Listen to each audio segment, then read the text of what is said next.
The Calusa people inhabited the 10,000 islands and the entire South Florida region for thousands of years. The name Calusa translates to fierce people, which aptly described their nature. They stood taller than other indigenous tribes in Florida and were known for their unfriendly demeanor. Their survival relied on the abundant fish and shellfish found in the coastal waters, as they did not engage in farming like other tribes in the area. Instead, they skillfully crafted nets from palm tree fibers to catch fish and used spears to capture turtles and large fish. The women and children contributed by gathering shellfish, crabs, and lobsters. The Calusa were exceptional sailors, navigating the waters of the Gulf and the Caribbean with ease. This unique reliance on the sea for sustenance set them apart from other advanced Native American societies of the time. The Calusa society was complex, exhibiting sophisticated architecture, religious practices, and long-distance trading. They were ruled by a king who oversaw all aspects of their lives, and everyone had a defined social ranking. Recent evidence sheds light on the Calusa way of life, with shell mounds being the most prominent remnants of their long occupation in South Florida. These mounds were formed as the Calusa discarded shells onto massive heaps, upon which they built their towns.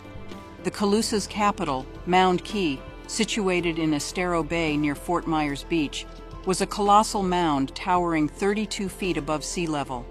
These mounds served as protection against storms and fluctuations in sea levels. The Calusa engineered canals within the mounds and created water storage facilities, including holding canals or water courts to keep fish alive until needed. In the vicinity of Marco Island, several shell mounds can still be seen today by the adventurous.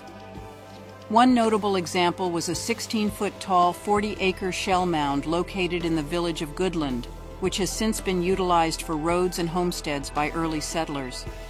As Spanish explorers sailed along the coast from the Keys to Tampa Bay in the early 1500s, they sought fresh water and often stopped off at Marco Island due to its known freshwater springs. Unable to bring their large ships close to the island's shallow waters, they rowed their dinghies to Marco and replenished their water casks.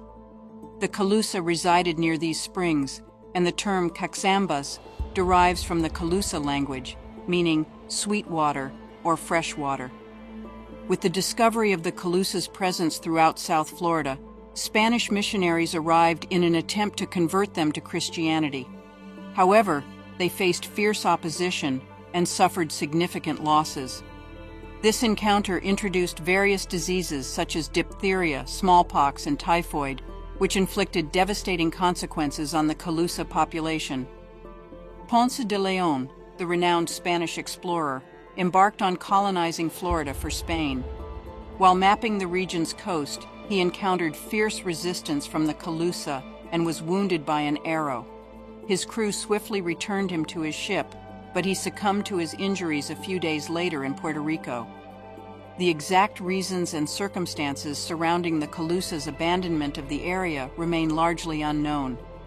Speculation suggests that diseases played a significant role in decimating their population, and invading tribes from the north took advantage of their weakened state, enslaving the remaining Calusa. It is believed that the few survivors may have sought refuge by sailing to Cuba. We appreciate you joining us. If you want to delve deeper into Marco Island, the history of Southwest Florida, and the fascinating wildlife that calls this place home, be sure to explore our additional videos. Remember to show your support by liking and subscribing to receive updates whenever we release new content.